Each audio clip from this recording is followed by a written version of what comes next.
Major Spoilers podcast covers news, reviews, and of course, spoilers, and goes into details about the topics discussed. So if you haven't read, listened, or watched the items we talk about, you might want to come back later.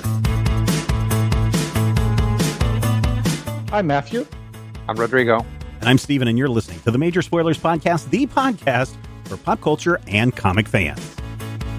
In this issue, the last twists and turns of Dark Ride, including the deadly kamikaze curve. Will we all make it through without throwing up? Plus, Sumerian, a Buffonidae, and a chronological anomaly walk into a bar. Bartender says, I don't suppose you've been eating a drink, but the Major Spoilers podcast never falls through the elevated ceiling into the library because we know our limitations. You see us as you want to see us, as an expert facilitator, a keen analytical mind, and a guy who remembers everything as long as it's not useful adult information.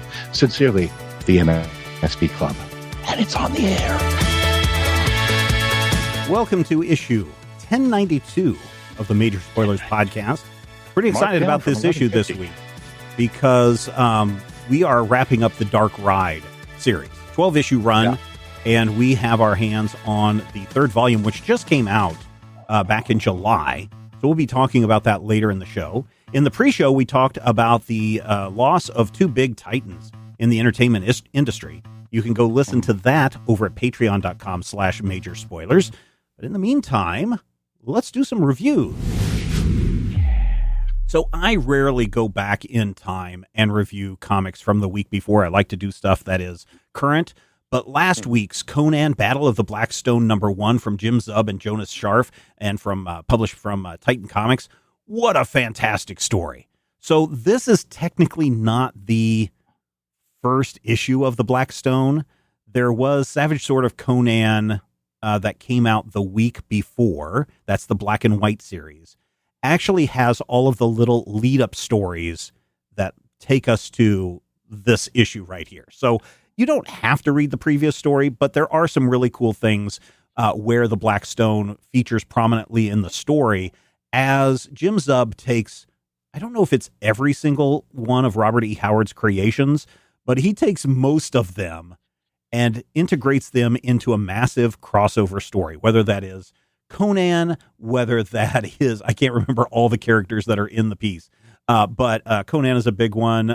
You have, I'm literally forgetting them off the top of my head, but think of any Robert E. Howard story, even stuff set in the modern day, in the 1930s at the time of the writing, those characters appear in this.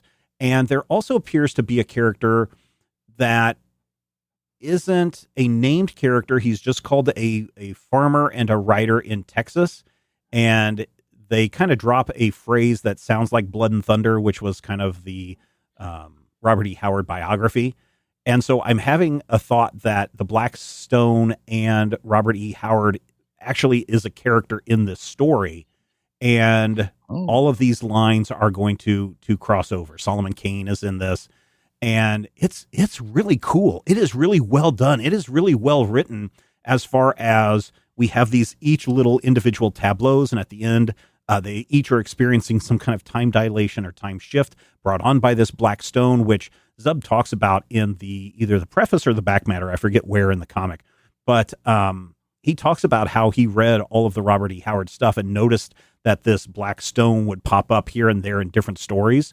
And he just figured out that would be the connecting thread to bring all of these characters together. And as technically a second chapter, but as an opening chapter to this big arc, it's very well done. There are about, I think, 3 other comics, plus the second issue of Battle for the Black Stone, plus a novel that are all coming out that tie these things together over the next couple of weeks and months. I like it a lot. The art is very good. Jonas Scharf does a fantastic job in bringing the characters to life. I like the color palette in here. I like the fact that we are seeing characters from the 1930s, the medieval times, the Puritan times, the Hyborian age, all showing up in here.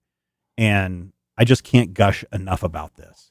If you like Conan, if you like the Robert E. Howard characters and you want to see what happens when they all eventually intermix, they don't intermix in this issue, I would definitely pick up Conan Battle of the Black Stone #1. It was out last week from Titan Comics, $3.99 for the cover price. I'm giving it a solid 5 out of 5 slices of meatloaf. The only thing that I will say is a potential drawback is if you are not familiar with the characters, if you're only familiar with Conan the Barbarian, then you may be lost on who all of these other characters are. But I think if you go back, if you go back and read the Conan, Savage Sword of Conan from the week before, it's still not going to tell you who all these characters are, but you get an idea and a feeling for what their shtick is, so that when you get to this issue, it starts to make a lot more sense. But yeah, it's great. And any Conan fan or any Robert E. Howard fan, I think, is going to love this series as well. So 5 slices of meatloaf for me for Conan, Battle of the Black Stone, #1. Matthew, also out last week, Justice Society of America, #11. What's going on over at DC Comics? I pretty much always go back in time a week to review comics, because that's how time works. Justice Society of America, #11 of 12, written by Geoff Johns, art by Marco Santucci. Here's the thing that you need to know about Justice Society of America, #11. It is the 5th late issue in a row. It bears absolutely no resemblance to any of the solicitation material since about issue 4. And it has a full appearance of 1979 era Superboy and the Legion of Superheroes, which is kind of nice. The reason that happens is because the newest member of the Justice Society of America is the Sorcerer Mordru, a younger version of the Sorcerer Mordru that we know from the Legion, which is to say a younger version of the younger version of the Sorcerer Mordru who tried to kill the Justice Society in Geoff Johns' previous Justice Society of America run. Is this the evil Mordru, or is this before he turned evil? This is a 16-year-old Mordru before he's turned evil. Okay. He's seen his bitter, angry, beardo future self. Oh, he has. Wearing the weird winged hat. Yeah. Riding his jet ski, trying to kill Captain Marvel. And he has come to the Justice Society asking for help. He does not want to grow up to be the bitter old man. Here's the problem. The time stream in the DC universe is, how shall we put this? Delicate. And by delicate, I mean that it breaks a lot. And by it breaks a lot, if only there was some kind of absolute universe that we could all go and check out in a few weeks. Start with me. You know what? No, that is not a solution. That is we have 27 competing standards. What do we need? One unified standard. Fine. We now have 28 competing standards. So here's the deal. The Justice Society last issue agreed to take Mordru in as one of their members. They have been in a, how shall we put this, an absorbing villains phase. So the current Justice Society lineup includes the Red Lantern's daughter, the Red Lantern.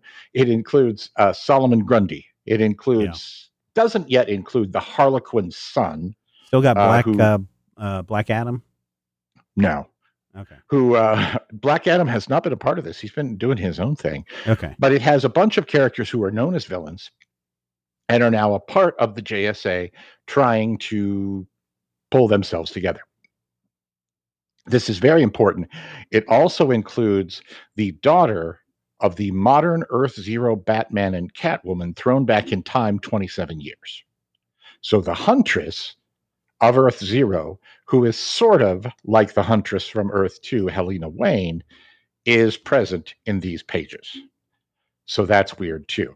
But when you break the time stream by admitting Mordru, it also breaks the Legion, because the Legion appears in these pages, and it is the Retro Boot era Legion from Legion of Superheroes Volume 6 before the New 52 reboot.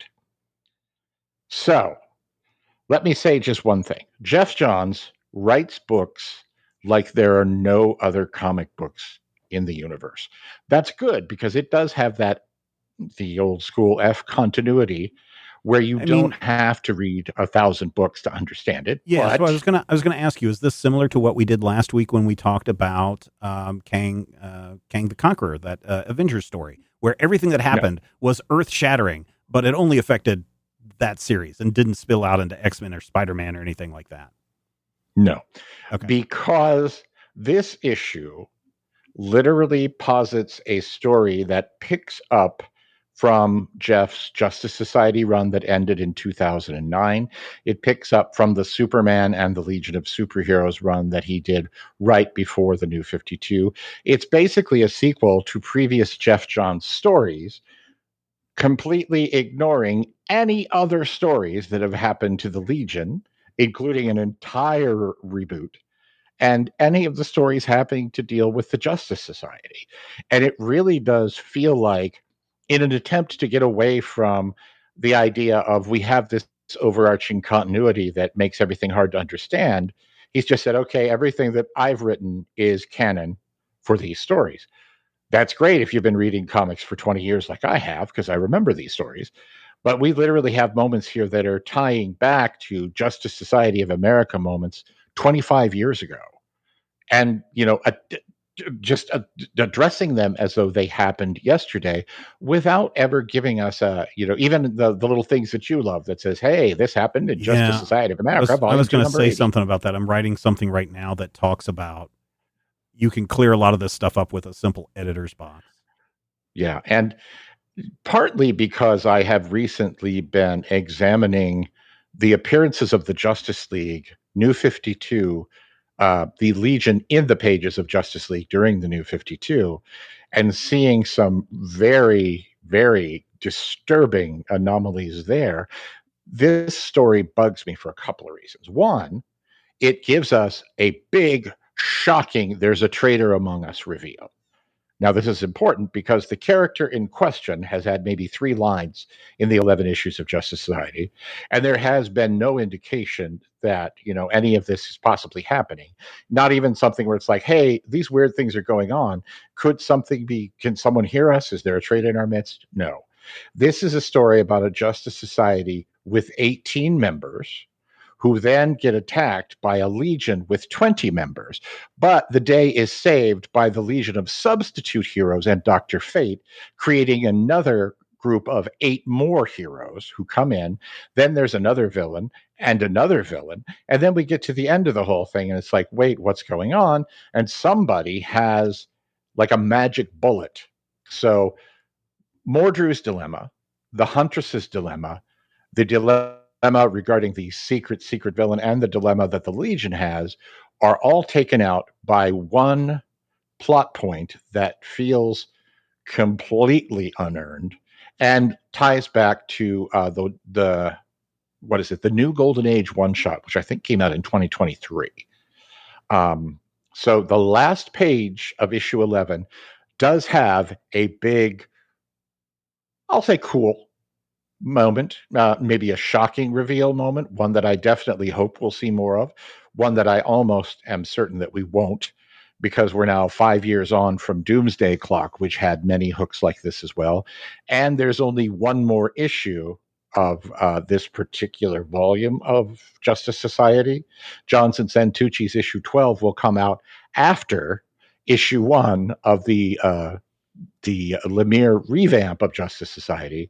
And Lemire has said, I'm not necessarily going to be picking up all of the plot points from the previous JSA run. So what do you got? You got an issue that I had literally to go and break out. Sometimes I'll joke that, oh, you can't tell the players without a scorecard. I had to break out a scorecard. I had to remember, why is this happening? Okay, wait, this character is dead. It turns out, no, that character is not dead. Okay, wait, yeah, that character is technically dead. No, wait, they're not dead. This is a Legion where I understand sort of kind of what's going on, but the real problem here is if you don't know the Legion's history, this story doesn't make a whole lot of sense. The downside is if you do know the Legion's history, this story doesn't make a lot of sense. If you have a vague sort of Wikipedia view of the Legion's history, this is going to hit a sweet spot. And it is a well-drawn issue. It does have some characters that I want to see more of. It has Rainbow Girl in it. It has the Yolanda Montez Wildcat, who seems to be in a relationship with Beth Chappell, Dr. Midnight, which I'd love to see more of. It has some stuff with the Huntress that actually seems kind of cool. It has a name check of a Grant Morrison character that I'd like to know more about. That Grant Morrison character, by the way, does bring the character count up into the high 60s. And that shocking reveal last page adds another 6 people that you have to kind of go and say, oh, who are these guys now? One of whom I think Stephen will be really happy to see. I know I'm happy to see her hat. All in all, it is a story that takes a big swing and it makes some visual points really well, and it is not coherent. It is not satisfying, and I don't feel like this is where Geoff wanted it to end when the mystery of quote unquote the Legionnaire rolled out whenever the new Golden Age did. I feel like this is a compromise ending because there's going to be more Justice Society after this, and he couldn't do what he wanted to do. All in all, just the amount of cognitive dissonance and the amount of heavy lifting necessary to get here. I'm going to give this 2 slices of meatloaf. It's a book that tried really hard. It's a book that I feel like there are definitely people who will appreciate it. And I feel like I don't want this to be insulting. The people who will appreciate it are the people who can go, okay, the broad strokes are good. All of these details are an issue, but that's not a problem for me. So there you go. All right. Thank you for that, Matthew. Rodrigo, what's going on in the world of the Battletoads? A property I haven't... Battletoads. I haven't heard that name in a long time.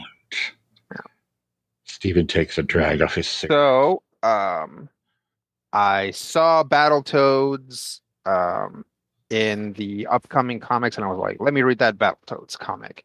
And as it turns out, this is a trade of a book that came out in 2020 as a prequel to the Battletoads game that came out a couple years ago. You guys remember that one? Oh, no? Yeah. No. Vaguely, I think I remember you saying something about it, and then I just was like, there goes yeah, that game, unfortunately, as far as I know, did not do very well, which is too bad. Battletoads is a property that is a little weirder, I think, than first glance would have you think. Like, it very much looks like, I mean, it has its genesis in like the 90s. It very much is something that came out of the Ninja Turtles craze. But I like to think has grown to be different. This comic is setting up the video game, so it kind of doesn't do too much. It introduces you to a few new characters. It has a lot of action. But if you were like, yes, a comic that will explain, for example, what the Battletoads are, other than these guys, right? Is like, what's their origin? What's their like raison d'etre, etc. You speak French, Tish. Yeah. What are you doing? So what? This comic makes it a point. Makes a deliberate point of being like, we're not going to tell you. Like, don't worry about it. It's just a show. You should really just relax. So without that, there's actually not much else to this comic other than page after page of the Battletoads colorfully fighting villains and fighting monsters and befriending some of the monsters that they fought and fighting alongside those monsters.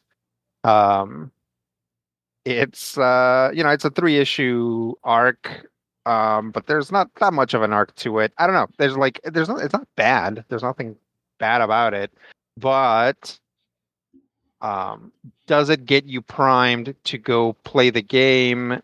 It doesn't really make a big statement of what sets Battletoads apart from other properties.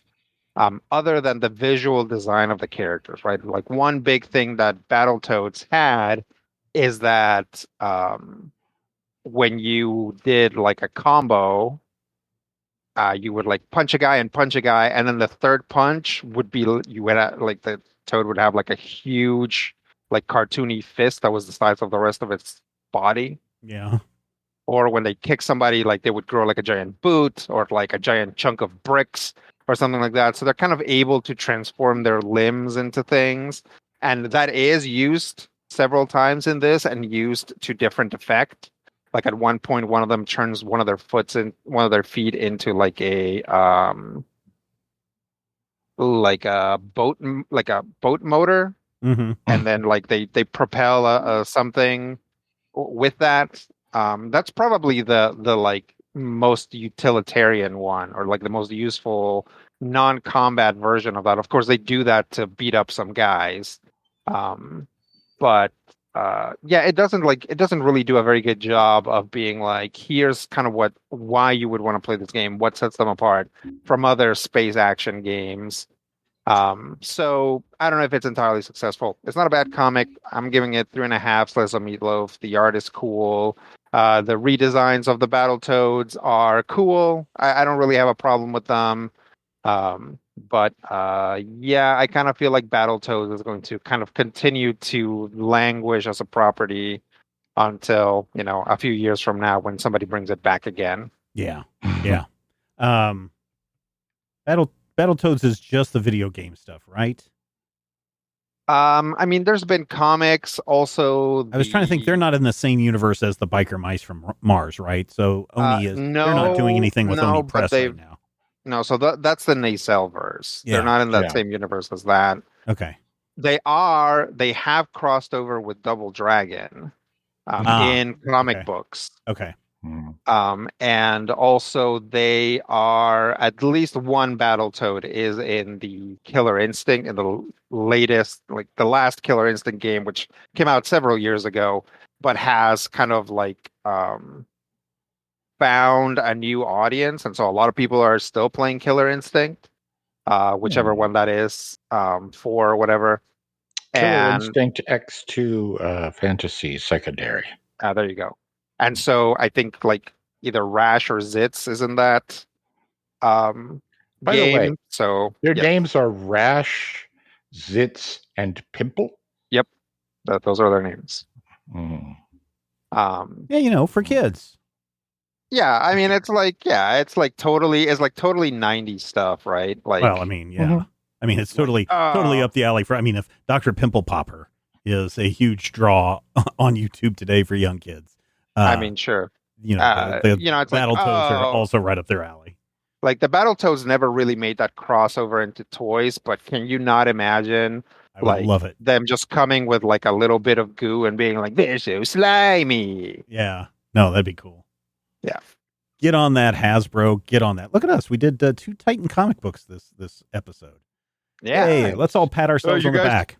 You guys are a shill for Titan. I know. You know what would keep us from being a big shill for Titan Comics is for more of our listeners right now to stop what they're doing and head over to patreon.com/major spoilers. That's where you can shill for us, right? Isn't that how that works? You become a patron of the arts. You become a podcast patron. Like the old Renaissance days where you had these people with lots of money and wealth and wanted to support the arts and wanted to support, independent artists and be able to support their creations. You can be just like the Medicis by giving a small amount of your vast wealth to us each and every month. And it's not every week. It's, they're doing away with, I will say this, Patreon is doing away with the pay per post type stuff, where if we did 5 episodes in a month, you would get charged for those 5 episodes.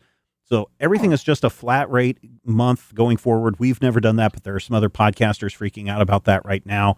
$5 a month to support everything we do, not just Major Spoilers, not just Legion Clubhouse, Top 5, the majorspoilers.com website, the book club that we do over at patreon.com/major spoilers for free, by the way, our Discord server. What else do we have? We have Top 5 Legion Clubhouse, Wayne's Comics podcast, all of the stuff that we do, you can support for a mere $5 a month. And isn't that worth it? Isn't that worth the price of a cup of coffee? I think it is. That's right. And Rodrigo is rapidly running out of time.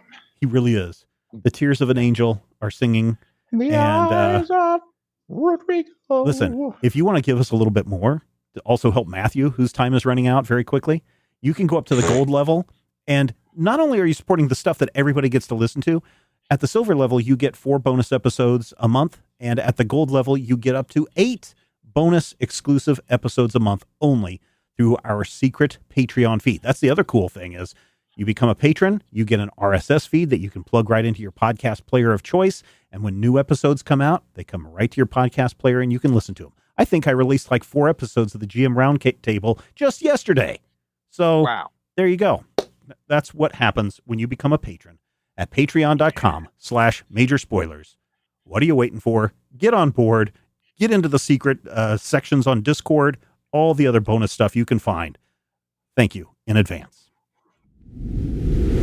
All right, we are back. Thank you, everybody. This week, as I mentioned earlier, we are wrapping up the Dark Ride series with Volume 3 from Joshua Williamson. Andrea, I don't know how you would say the person's first name. I would say Andre Bresson. Andre Bresson and Adriano Lucas. Wow, is all I can say. This now that we've read all 12 issues, this feels like a horror movie of the week. This feels like something that I could sit down and watch on a Friday night at 12 a.m., 2 a.m. before the station goes off the air, and I would have a rollicking fun time with this story. What was the movie that had Roddy McDowall and Herman's head and the vampires? Oh, that was Fright Night. Fright Night. That's definitely the vibe here. Yeah. And we're talking about the original Fright Night, not the remake with Tom. What's his name? Tom, what's his name? And David. That's the one with David Tennant? Yes. With David Tennant as Roddy McDowall. Yeah. I think that's how that works. No, it's totally the vibe. You're right, Matthew. It's totally the vibe of Fright Night. And I was down for every minute of this. I was really questioning where the series was going after Volume 2. But I think that they stuck to the landing with what they were set out to do. I don't know what you think, Rodrigo, in that regards. Yeah, I think this is like when you look at the entire thing, or you're like, whoa, did the ending just take you to like a new dimension? No. But this is very much the sort of a piece where like the point is the ride, right? Like the point is like that churn and that like that increase in tension. And then it's like, was it a big reveal that actually the deal was this? It's like, no, you kind of, because the demons are interested in the little girl, you can kind of start to guess that, maybe it like encompasses more, right? So it wasn't like a huge surprise, but that's fine. It's fine because at this point, you care about all of these characters, or at least you're interested to see what's happening to them or what's going on with them. So yeah, it makes for a pretty satisfying ending. Yeah, and I think we get answers to our big reveals where we find out that the father, he sacrificed his wife, and then each time he wanted another boost in creativity, he had to sacrifice somebody else until, he sells the souls of his children. And then his last great event is this giant robotic demon that rises out of a lake of fire in the theme park with, thousands of visitors watching on. And basically, they basically spill everything. Oh, yeah, you killed your wife. And her, she comes back in a very gory fashion in this, which would be right up in the lines for a late night fright night movie. You have the reveal that he sold his kids' lives, and then the devil going to Sam Hain and saying, hey, man, how about you just give up your daughter's soul and you can be the head of all this? And he's like, no, I'd rather give up my creativity as my sacrifice. And the devil's like, curse you. nah, I should never make a deal with you. You think the devil would finally figure out that he shouldn't be making deals with humans? Well, because we're always screwing him over.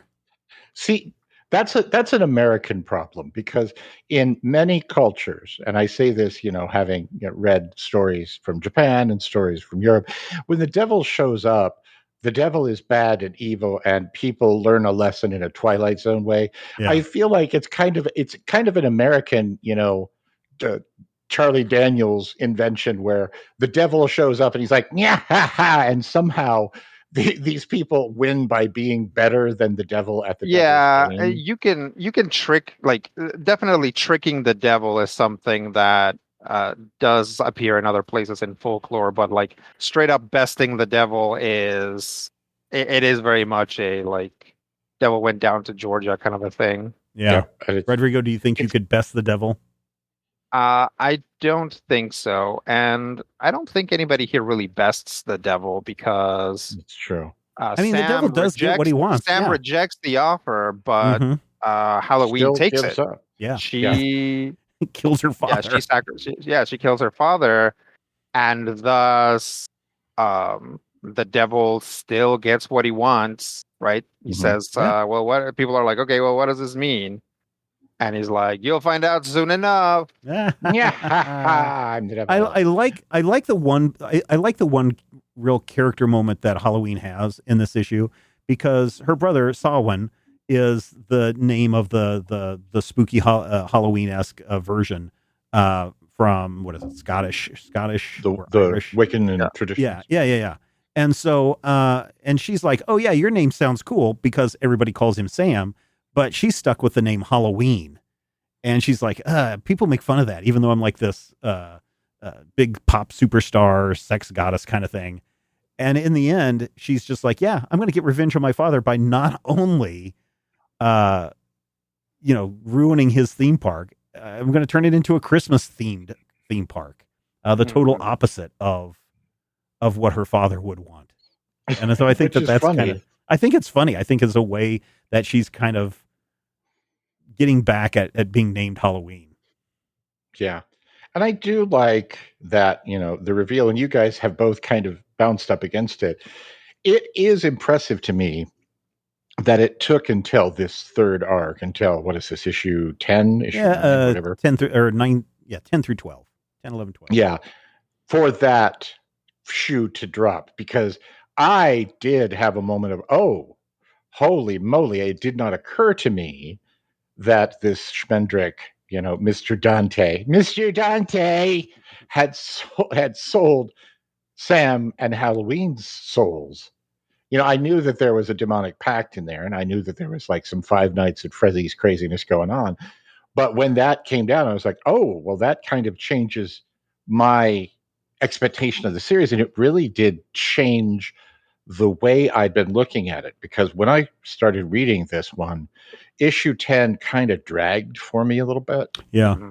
With the crazy stalker subplot. Mm-hmm. And by the way, the crazy stalker looking like Walt Disney just kind of distracted me a lot. If you read Joshua Williamson in the back of the book talks about how this story came about. It was because he used to be a huge fan of Disney when he was a kid and would go to the parks and had a good time, but he hadn't been for a long time. And then he took his kids and his family to, I don't remember if it was Disney World or Disneyland. And he said all of these emotions about how great the going to a theme park came rushing back to him. And that is what triggered him going off on this. So yes, the whole Disney, that's not lost that this is a veiled kind of Disney theme park. Oh, sure. But the fact that her father is a veiled analog for Walt Disney, and then the "I love you more than you ever know" guy literally looks like Walt Disney, bugged me. And I don't know if it's something where I feel like we've got a visual metaphor that is kind of fighting with the underarching theme here. Maybe he's trying to look like her dad used to, because her that's dad what also... I was thinking. I was thinking that he was some sort of demonic presence, or he had something to do with Devilland, and that he was, playing into because that was the same issue that we started seeing the "Just Be Daddy's Girl" thing. And I was like, oh, is this going? But Yeah, then that just kind of dissolved, literally, Yeah. and went somewhere else. So it was interesting. And once I got through issue 10, I feel like the rest of the book was a much smoother read. Yeah. Yeah, And because I you're really just did rushing like to how the it all climax. ended. You're just rushing to that Yeah. big You hit the devil. kamikaze curve, and you're going to go in Yeah. the last one, and then you're going to come into the station. I think that there were some elements of the story that started in the first volume, kind of got resolved in the end, but I didn't feel like they were satisfying endings. Like the blonde-haired girl, I forget what her name was. Yeah. Summer. Yeah, Summer. I feel like there was kind of a resolution to her story, but not a strong resolution to her story.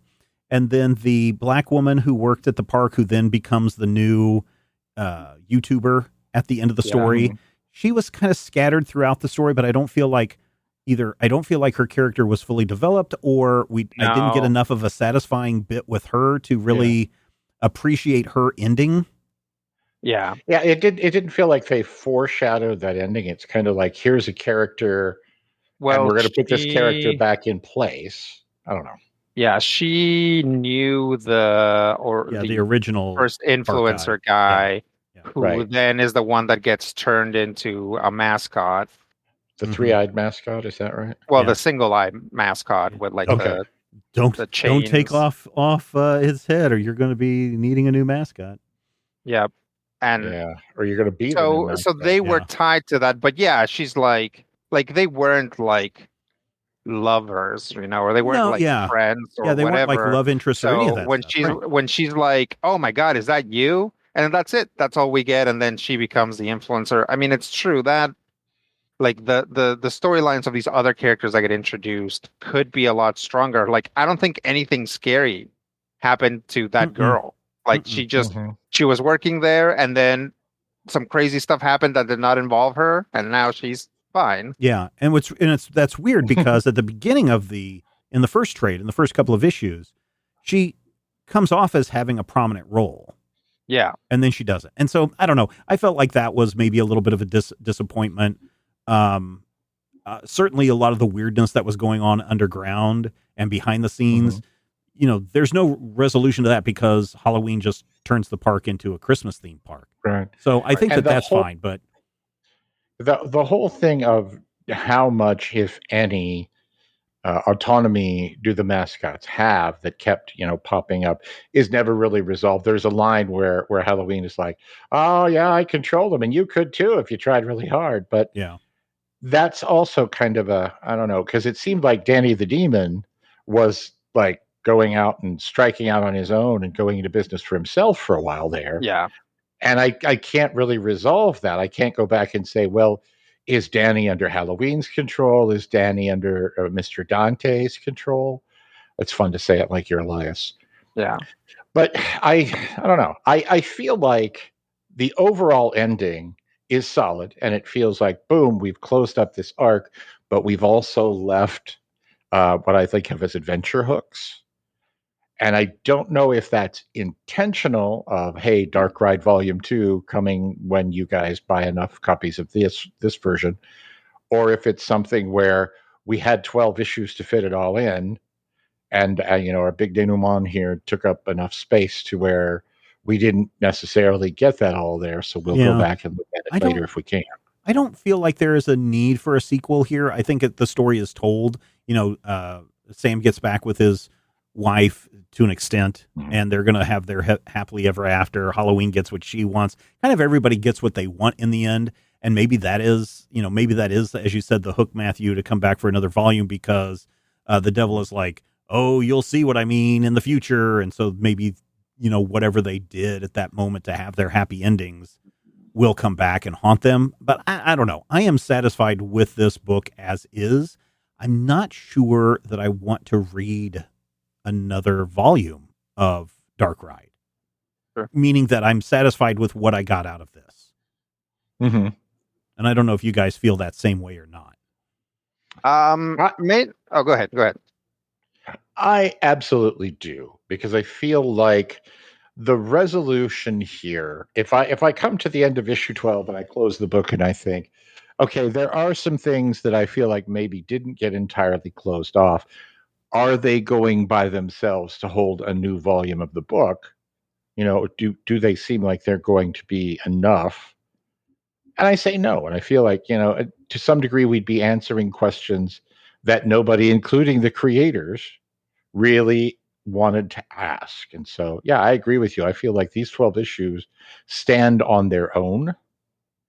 And I feel like we could close this up. We could do maybe other things in the same universe, kind of like they wanted to do with Stranger Things before everybody fell in love with that kid's haircut.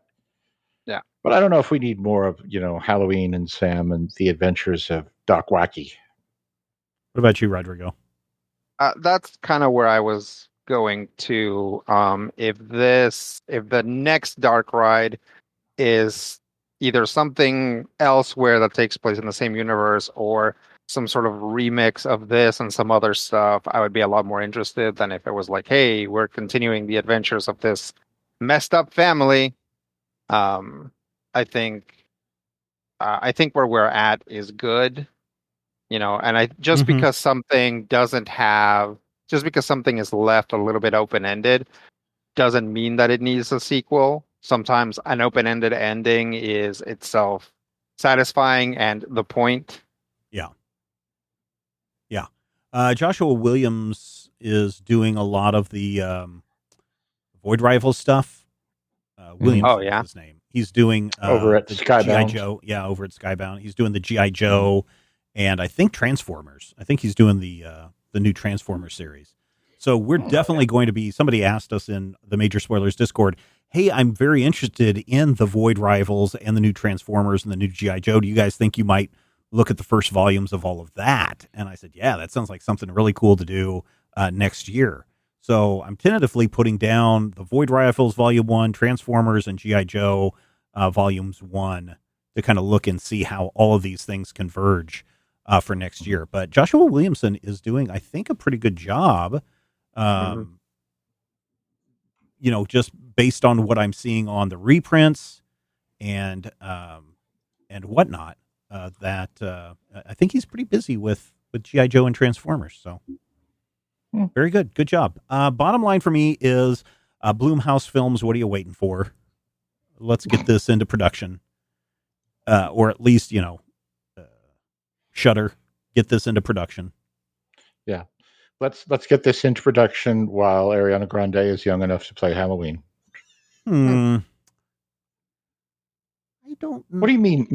No, I'm just thinking. Who would I cast? I guess I hadn't thought of casting. I mean, Ariana Grande would be a pretty good person to cast in that. as Sam, I feel. And then Rodrigo, you have any thoughts? Yeah, I hadn't thought of it. Definitely want whoever is playing Gritty to do the mascots. They've got a Gritty is playing Gritty. He's Gritty.